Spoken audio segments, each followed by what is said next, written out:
Oh, conspiracies are afoot. On the EU server, CranK is Axie. Is this still Axiom? Because it's Axe everywhere else. Before we start this game, guys, I want to give a big shout out to a very generous donation just came in from DeWitt49. You and ZG are doing a great job. Buy yourself something nice. Hashtag saving esports. Don't read. Oh, okay, I won't read that part then. Never mind. Thank you very much, DeWitt49. Thank you for still always hanging out in the channel, man. It's greatly appreciated. But folks, we're in game number 2 and we're on the European server. This tournament is brought to you mostly by the subs, but also big shoutouts to Proxy.gg, CM Storm, and of course, Cheers for Gaming.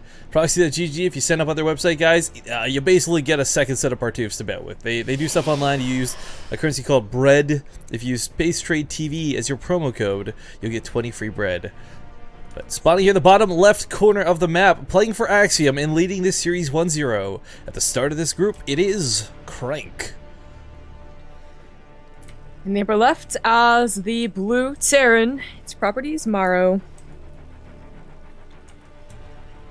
And thank you, Joel, for the donation, $5. No comment. Just the goodness of your heart.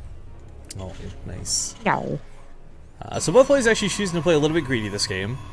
What's cool is with these graphs that are still in the beta feature, we can see whose greed pays off more. What is really cool is if you watch Protoss income graphs versus Terran income graphs, and believe you me, I've actually been doing this, you'll notice just how far ahead a Protoss player comes as far as minerals per minute, thanks to Chrono Boost, but the second mules come in, guys, oh, the Terran for 30 seconds kicks the income ass. It's like they make it balanced, you know, like the macro mechanics. Wow, so you're saying counteract each other? Like one is better early on and the other, like, catches up later? It's weird.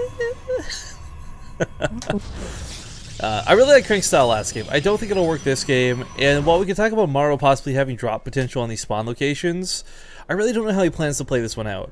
It's a hard matchup, truthfully, and I'm not saying for Protoss or for Terran, but in general. You know that TVP is a really interesting matchup when both sides are so passionate about the other being so strong. So a lot of this is going to come down to play skill, players, and decision making. Now, CRANK last time, I think this is really important towards the end of the game. I don't know that MorroW ever realized Dark Templar were in that game. There wasn't an instance where I think we saw a scan for them. There wasn't an instance where CRANK actually revealed them through like attacking mineral lines. And while they were kind of the unsung heroes of the battle, they got a lot of kills while those fights were going on. I mean, MorroW did prepare against them as, you know, the game was going to go on. I mean, turret rings actually probably would have gone down had it gone on any longer, but yeah, I'm not sure he ever actually scanned for the DTs. It was always to see if there's observers around. Yeah. You know, so the cloaked ghost could do maximum damage. Yo, shout out to the first sub of the wildcard group, by the way. We got B-Man FX, the guy with the kitty cat hearts. Thank you very much for that sub, sir. So awkward scouts are awkward here. What, is he gonna proxy something, or why is he on the SUV back this way? I mean, like, when you get these spawn locations, there's no point in really proxying anything. You're just building a base, but it looks like he's gonna do a starport or something, maybe? Or what's he looking for? I was hoping CRANK didn't do one himself. Who would... That's less of a proxy if CRANK did. I know, it's further away. It's cross spawns. I'm trying to rationalize it. I don't know why he's going back up north, too. Well, you know what it might be, is that he saw that the probe go there. And he's probably looking for pylons, yeah. Yeah, he's probably looking for pylons, or like, you know, if it's not a proxy, it could just be hidden, like Twilight Council or DT. Yeah, you don't want to leave pylons. Huck's a great example of this. Any matchup, PvP, PvT, PvZ, Huck is really good at sneaking pylons around the map and abusing them, not in the early game, but you'll have that pylon hidden in the top right, ignored for like 18 minutes, but then it'll win you the game like later on. So it's actually not a bad move for MorroW to have done that. Yeah. He wouldn't have gotten that much more of a scout anyways, as late as the scouts were for each other. Over 3 Rexes this time. His push, if he wants to go for it, is going to be a lot stronger. Since I think last time it was only 2, right, with the reactor? This time he actually just skips the reactor and starts pumping Marines hardcore. 2 with the +1 upgrade. So, wasn't a whole lot of units. I mean, this one is going to be a lot more units sooner, and you're going to delay the medevacs a little bit more, but it's kind of like, why this strat on this map specifically? With the map where you can actually abuse medevacs and force field off the 1 ramp to cover 2 bases. Right, so like MorroW's gonna come barreling down the middle, he'll have like 100 Marines, like, oh, charge! And then like, boop, force field. Okay. You can, of course, you could break down the rocks, and you know if they're being pretty greedy about their gas, they might not want to go ahead and invest in any more sentries. That is, but you know, that's kind of an if. It's iffy, one would say. Well, this Marine stands guard at the top of the ramp. I didn't mean to zoom in, but there you go. Oopsie poops. But Colossus coming out of CranK, and the thing is, he has invested in extended thermal lamps. You know, it was truthfully not until we saw Hearthstone versus Bunny.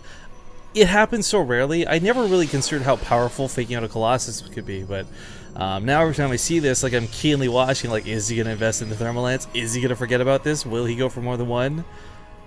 Because I mean, for MorroW to, or sorry, not MorroW, again, sorry, let me see the names here. For when we had Hearthstone versus Bunny, Hearthstone, like, 4-1 Bunny, you know, best foreign Terraner without question, I'd say right now. That surprised me. That blew my mind. And for tactics like that to work on him, you have to imagine they work on just about anybody else. Wow, okay, it looks like CranK, well, actually he moves out to take a Nexus, or maybe he's just posturing to do so. He's on 6 gateways, which is why, or 7 gateways actually, 6 more have been thrown down, so I was thinking 2 base Colossus all in, which isn't really that popular on this map, especially if it's like, you know, horizontal, or the cross rather, but I mean, maybe that's why he's gonna go for it. The problem is that I feel like MorroW, with as many units as he does have, that actually suddenly favors him again. You know, the medevacs are coming out, he's not really gonna be able to drop every single unit with only 2 medevacs. But if CranK pushes out into a position that, you know, provides him a concave, MorroW's army, it's pretty damn big. Well, let's go for double drops here. Where was that observer? I think I would have seen that coming. I guess right out here. He might have missed. Yeah, because he had to leave because the missile start went up. Well, it's gonna be awkward either way. There's not a whole lot of anti-air here, but yeah, exactly. Well, more so than boosting, he could have counterattacked. He could have tried to, but I think he realizes like there's an all-in coming, and he could posture with the concave that I was talking about and probably be like a lot better off. CranK was racing to force field that army out of his own base. Cancels that third on location. Good choice here on MorroW, and now he's got a really tough hold to pull off. Bunkers are late to the party, and he's gonna take down these rocks, not because he wants to remove the benefit of force fields, but because he actually wants to get up this ramp without trouble. Yeah. 2 Vikings will be out for this little party. Bunkers might even be finished by the time the rocks break down. And again, he does have a very big army with a nice concave up here. These force fields are pretty good though, and as the battle begins, I don't know, these force fields are keeping most of this army back. The bunker starts falling, the second one's almost finished. This is going to be a really tough hold for MorroW, but I kind of feel like if he pulls SCVs, he'll beat this back without question. Yeah, even the missile turret was getting some shots off on that Colossus, by the way, before it died. So nice for that missile turret. They lose all the Vikings. Still 2 out. Yeah, they weren't actually being focus fired. Actually, you know, if the last couple sentries go down, he could actually stim right on top of this. Yeah. And looks like CranK's push is going to get broken. MorroW turning on the heat. With that stim pack, there's no recall. I really didn't like this push from CranK, especially with all the knowledge that he did have with an observer going into the main. Yeah. I think this was just one of those things where he thought his opponent was so far out of position, right? But GG's going to go down. Bit of an awkward push. Resulted in a pretty